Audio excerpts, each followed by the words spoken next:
Hi friends, ఎవరైనా మన ఛానల్ని ఇంతవరకు సబ్స్క్రైబ్ చేసుకునే వాళ్ళు ఉంటే ప్లీజ్ సబ్స్క్రైబ్ చేసుకోండి ఫ్రెండ్స్. ఇక స్టోరీలోకి వెళ్ళిపోదాం. అటు తల్లి ప్రేమ, ఇటు భార్య ప్రేమ నిజమే, కానీ చూసే తనలోనే లోపం ఉందని అర్థం చేసుకోగలదా పల్లవి? ఓయ్, ఎక్కడ ఆలోచిస్తున్నావే అంటూ రామ్ గట్టిగా అరవడంతో తన ఆలోచనల నుంచి బయటకు వచ్చింది పల్లవి. అమ్మ గుర్తొచ్చింది అంతే మామయ్య, అంది పల్లవి. కొంపదీసి అమ్మ కావాలని ఏడ్చే ప్రోగ్రాం పెట్టావు కదా ఇప్పుడు, అన్నాడు రామ్ నవ్వుతూ. మామయ్య, అంది పల్లవి కోపంగా చూస్తూ. జస్ట్ జోక్ చేశా కానీ నువ్వే కోర్స్ కి వెళ్ళాలో డిసైడ్ చేసుకో, నెక్స్ట్ వీక్ జాయిన్ అవ్వచ్చు, అన్నాడు రామ్. హా అని పల్లవి అనడంతో నేను స్నానం చేసుకొస్తా ఉండుమా అని శారదను దూరం జరిపి పైకి వెళ్ళాడు రామ్. తనకి పాదం బాగుంటే వెనకే వెళ్ళేది అని నిట్టూర్చి పైకి లేచి కుంటుతూనే కిచెన్ లోకి వెళ్ళింది అవని. పల్లవికి ఇష్టమని శారద పూరి చికెన్ చేయడంతో ఈ రోజు నేను వాడి కోసం ఉపవాసం ఉంటే వాడు నా కోసం ఉదయం తినకపోగా ఇప్పుడు నాన్ వెజ్ కూడా తినడు అని బాధపడుతూ మధ్యాహ్నం చేసిన కర్రీ ఇప్పుడు తను రామ్ పూరిలోకి తినాలని అర్థమై అక్కడే ఉన్న పొటాటోస్ ని చూసి ఆలు కుర్మా చేసింది అవని. అవని, మమ్మల్ని రామ్ దగ్గర తిట్టించాలనే కదా నువ్వు ఇక్కడికి వచ్చి చేసేది, అంది లక్ష్మి. మీరంతా ఇప్పుడు చికెన్ తింటే మా ఆయన మధ్యాహ్నం కూరలు తినాలా, అంది అవని కోపంగా. కొత్తగా మాట్లాడుతున్నావేంటి, మనం ఎప్పుడు మధ్యాహ్నం కూరలు తినలేదా, అంది శారద కిచెన్ లోకే వస్తూ. అయితే మీరు దాంతోనే తినండి, ఇది పల్లవికి పెట్టి మిగిలింది ఫ్రిడ్జ్ లో పెట్టండి, అంది అవని. అవని, శారదతో కూడా ఎందుకు అలా మాట్లాడుతున్నావు, అంది లక్ష్మి కొంచెం కోపంగా చెబుతూ. ఇప్పుడు మీ బాధ ఏంటి, మిమ్మల్ని అడిగానా నేనేమైనా, అని కొంచెం గట్టిగానే అరిచిన అవని గొంతు విని ఏమైంది, ముగ్గురు అరుచుకుంటున్నారు, అన్నాడు రామ్ కిచెన్ లోకి వస్తూ. నీ పెళ్ళాంకి అప్పుడప్పుడు మెంటల్ వస్తుందని తెలుసు కదా, అంది శారద అవని నెత్తిన ఒకటేసి. ఇప్పుడు ఏమైంది అని రామ్ అనడంతో జరిగింది చెప్పి మూతి తిప్పుకుంది శారద. దాని ఇష్టం, అదే కదా చేస్తోంది, ఇప్పుడు మీ బాధ ఏంటి, ఎందుకు ఇక్కడ ఉండి దాని తల తింటారు, వెళ్ళండి అని రామనడంతో వీడొకడు దాని పిచ్చోడు, ఇద్దరికిద్దరు సరిపోయారు, నువ్వు రా లక్ష్మి మనకెందుకు, అంది శారద లక్ష్మిని లాక్కుపోతూ. కూతురు బాధ అర్థమైన లక్ష్మి ఇంకేం మాట్లాడకుండా సైలెంట్ గా శారద వెనుకనే వెళ్ళిపోయింది. నీకెందుకు ఇవన్నీ ఇప్పుడు, అన్నాడు రామ్. ఈ పని నాకేం కష్టం లేదు, అంది అవని. సరేలే, ఏంటి స్పెషల్ అని రామనడంతో పూరి అని అవని చెప్పింది. నైట్ లో నాకు పడడం లేదే ఈ మధ్య, నా కోసం చపాతీ చెయ్యి, పనిలో పని, అని రామనగడంతో ఇందుకేరా కోపం వచ్చింది నాకు ఈరోజు, రోజు అమ్మ నిన్ను అడుగుతుంది కదా ఏం చేశాను అని, ఈ రోజు మాత్రం అడగలేదు, అంది అవని.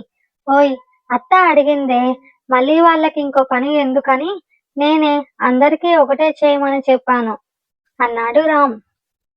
వాళ్ళకి చెప్పలేకపోతే నాకు చెప్పు, నేను ఒకదాన్ని ఉన్నా కదా, జీవితాంతం వండి పెడతా నీకు ఏం కావాలన్నా, అంటున్నా అవని చెంపలపై చేతులు వేసి.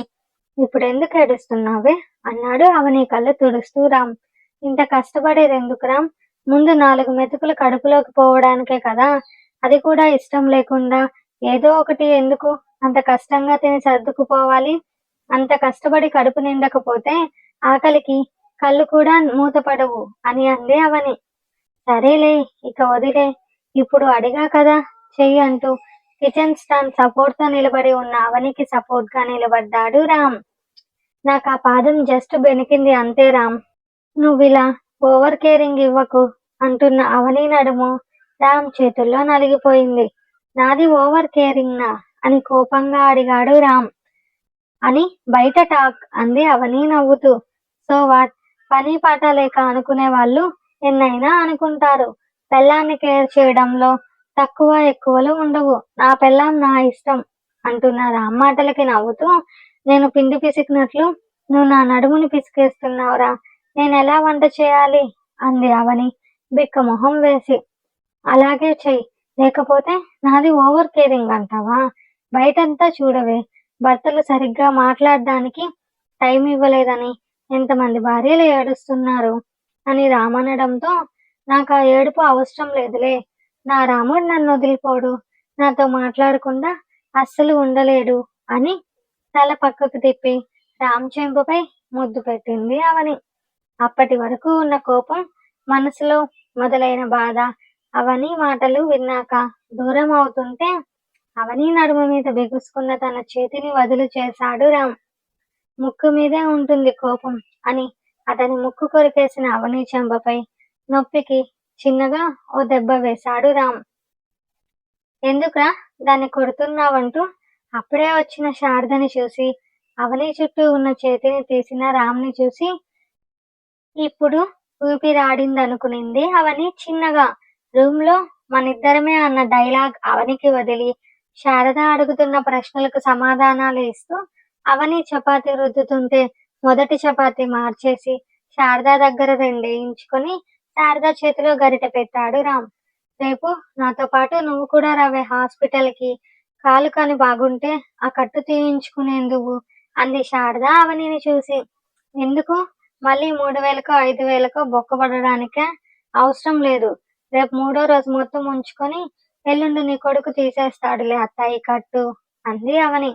ఇంత పీనాస్తనం ఎక్కడి నుంచి వచ్చిందే? ఆ పాదం మామూలు అవ్వకపోని ఎల్లుండింటికి, అప్పుడు చెప్తా పదండి అంది బయటకు వెళ్తూ శారద. తన ప్లేట్లో ఉన్న పూరీలన్నీ తీసేసి ఒకటి పెట్టిన అవనిని గుర్రుగా చూసింది శారద. మర్చిపోయావా అత్త అంటూ అవని తన ప్లేట్లో చపాతీ పెట్టడంతో, ఎందుకు అమ్మమ్మని తనకి ఇష్టమైన ఫుడ్ కూడా తిననివ్వవు అంది పల్లవి అసహనంగా అవనిని చూస్తూ. అత్త తినకూడదు పల్లవి, ఇది కొలెస్ట్రాల్ అంది అవని సీరియస్ గా చెబుతూ. ఎందుకు తినకూడదు?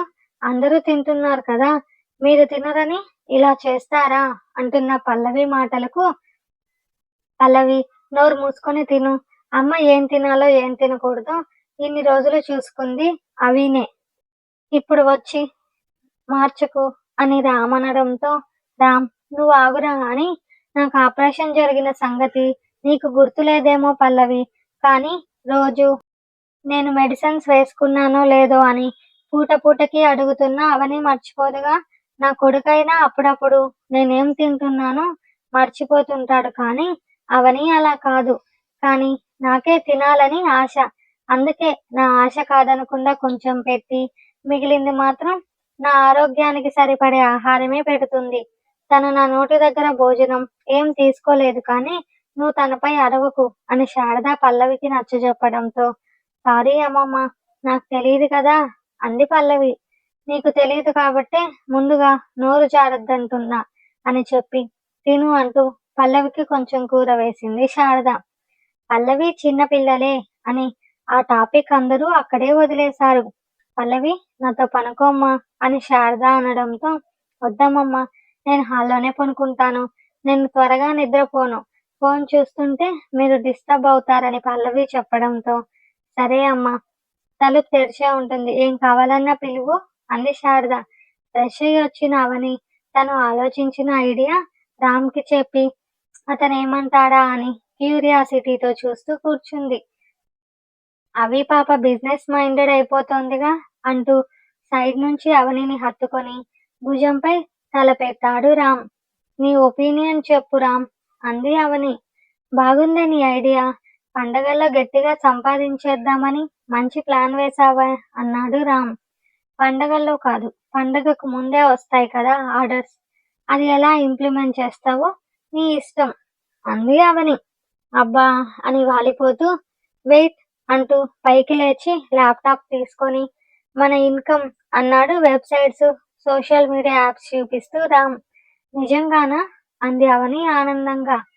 హారా, ఇన్ని రోజుల అకౌంట్ డీటెయిల్స్ ఇవ్వకపోవడంతో అంతా అలాగే ఉండిపోయింది అని రామ్ అనడంతో, ఇడియట్, నేనెప్పుడో చెప్పాను నీకున్న తెలివికి నీ చదువుకి సంబంధం లేదని అని రామ్ అవన్నీ చెక్ చేస్తుండడంతో, అవి అమ్మ నీకు చైన్ మార్చే డేట్ ఫిక్స్ చేసింది, దాని తర్వాత నీ పీరియడ్స్ కంప్లీట్ అయ్యాక మనం బయట వెళ్తున్నాం అన్నాడు రామ్. ఎక్కడికి అంది అవని. సీక్రెట్ పాపా అంటూ అవని చేతిలో నుంచి ల్యాప్టాప్ తీసుకొని పక్కన పెట్టి, అప్పుడు కానీ ఆర్డర్స్ ఉన్నాయి, పని ఉందంటే మాత్రం బాగోదవి అన్నాడు రామ్. పండుగకు ఆర్డర్స్ వస్తే అంది అవని. దానికి ఇంకా చాలా టైం ఉంది అన్నాడు రామ్ సీరియస్ గా చూస్తూ. నువ్వు కోపం తెచ్చుకోకరా, నీతో టైం స్పెండ్ చేయడం కోసం నేను కూడా వెయిటింగ్ అని అవని అనడంతో బ్రతికిపోయావు అన్నాడు రామ్ అవని వీపు నిమురుతూ. ఫోన్లో ఏంటి ఇంతకు ముందు చూస్తున్నావు అంది అవని. పల్లవి ఏ కోర్స్ తీసుకుంటుందో అని చూస్తున్నానే, కోచింగ్ కి చాలా హై అమౌంట్ ఉంది అన్నాడు రామ్. మనకు అలవాటయ్యిందిగా ఈ సిటీ లైఫ్, కోచింగ్ కి ఇంత అని ఆశ్చర్యపోనవసరం లేదులే అంది అవని కళ్ళు మూసుకుంటూ. ఆ మాట మాత్రమే అంది కానీ మనమెందుకు కట్టాలి డబ్బు అని మాత్రం అడగలేదు అవని. అడగదు కూడా అని రామ్ గట్టి నమ్మకం. ఎన్ని జరిగినా ఆ నమ్మకమే ఆ ఇద్దరి మధ్యన బంధాన్ని అంత దృఢంగా ఉంచగలిగింది.